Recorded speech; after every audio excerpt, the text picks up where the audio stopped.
नमस्कार दोस्तों। आज हम पढ़ने जा रहे हैं छठवीं कक्षा से सातवां लेसन आवाज़ का जादू, जिसके लेखक है अनिल विश्वास। करते हैं पाठ की शुरुआत। मेरा जन्म बरिसाल में हुआ था।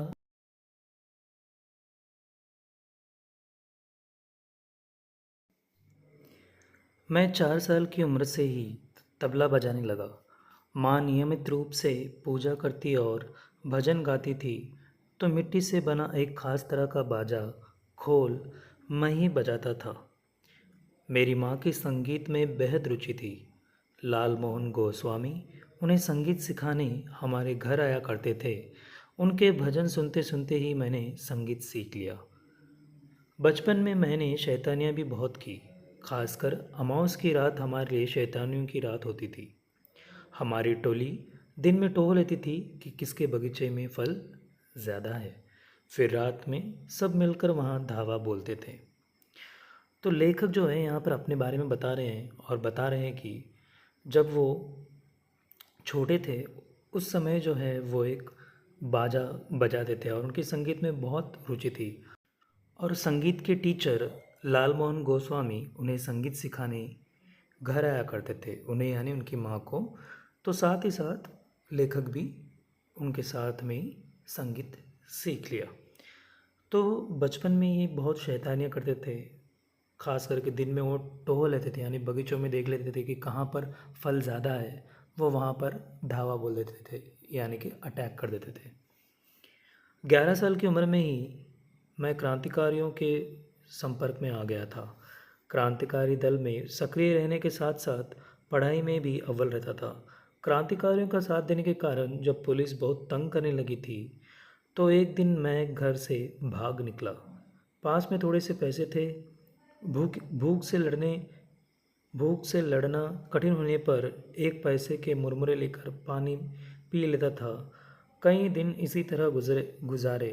आखिर हालत यह हुई कि जब जेब एकदम खाली हो गई, एक दिन कोलकाता भटकते हुए एक ढाबे के सामने जा खड़ा हुआ। तो लेखक जो है एक क्रांतिकारी दल में वो चले गए थे जब वो 11 साल के थे। फिर जब उन्होंने देखा कि क्रांतिकारी दल में सक्रिय रहने के बाद कुछ पुलिस जो है उनको बहुत तंग करने लगी थी। उसके बाद उन्होंने घर छोड़कर भागने का फ़ैसला किया, क्योंकि पुलिस के दबाव के कारण। और जब वो भाग निकले थे तो उनके जेब में खासकर ज़्यादा पैसे नहीं थे। तो वो जो है वो 1 रुपए के मुरमुरे यानी कि जो होते हैं ना, तो वो लेकर वो वैसे ही अपना गुजारा कर रहे थे।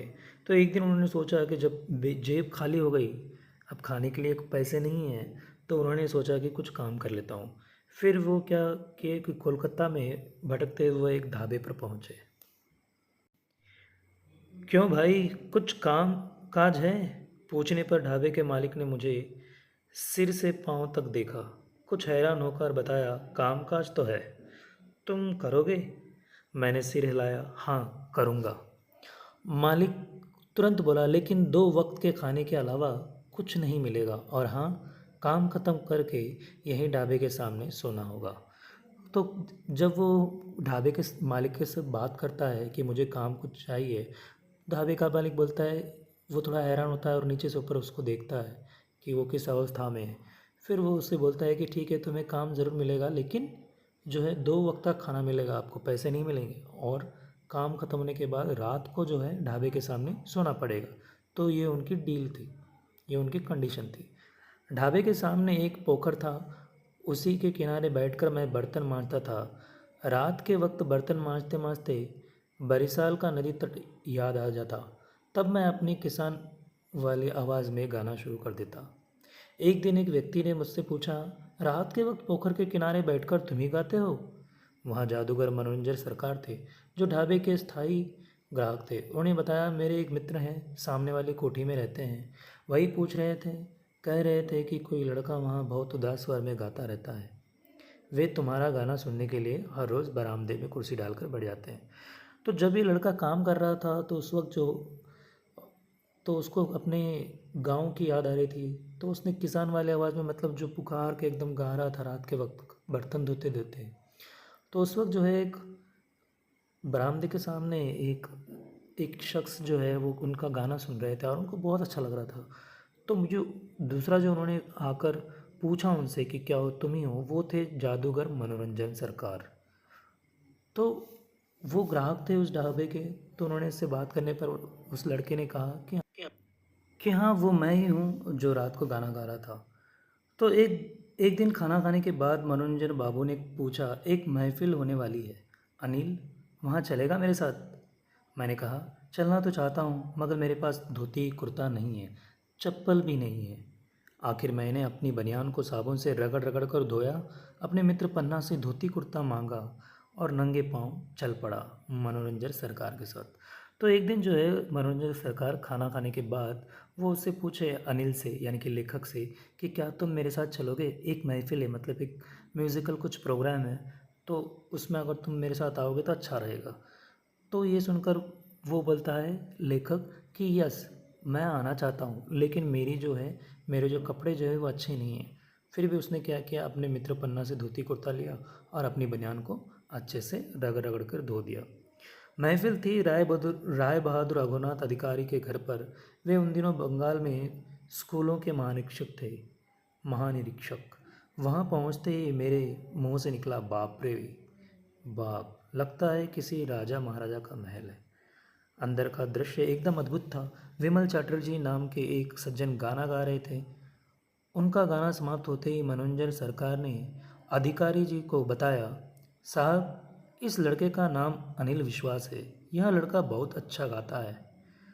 तो जब अनिल विश्वास जो है जब मनोरंजन सरकार के साथ जाकर जब वे राय बहादुर अग्रनाथ अधिकारी के घर पर पहुंचे तो वहाँ फिर महफिल जमी हुई थी और एक शख्स गाना गा रहे थे।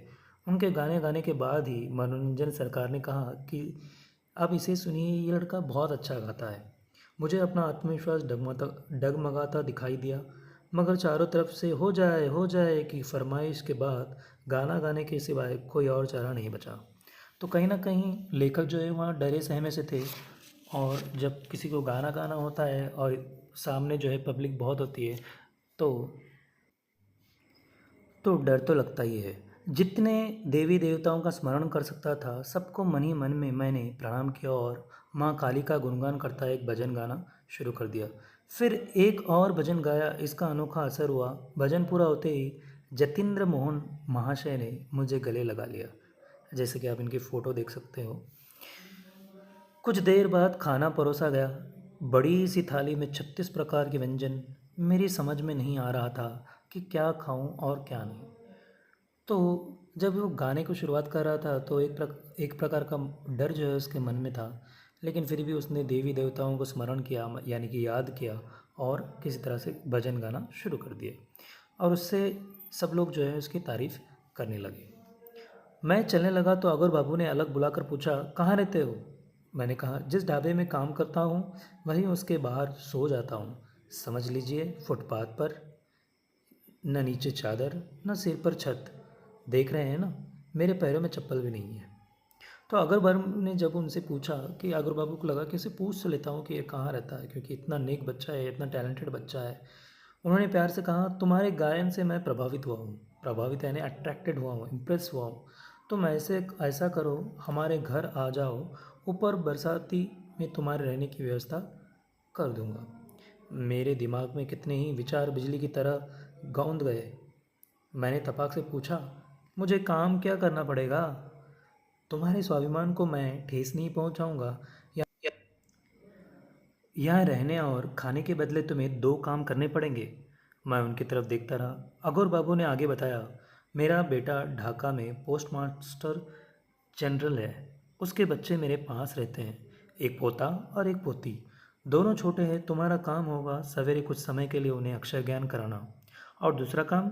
मैंने पूछा तो उन्होंने कहा, हाँ, शाम को मुझे 2-1 भक्ति गीत सुना दिया करना। फिर प्यार से मेरे सिर पर हाथ रखते हुए मनोरंजन सरकार से वे बोले, उस ढाबे के मालिक को बता देना कि कल से यह लड़का ढाबे में काम नहीं करेगा। तो कहीं ना कहीं जो एक आवाज़ का जादू था इस लड़के का यानी कि अनिल विश्वास का, जो कि अघोर बाबू को बहुत पसंद आया और अघोर बाबू ने उसे काम दिया और अपने पास रहने के लिए जगह दी।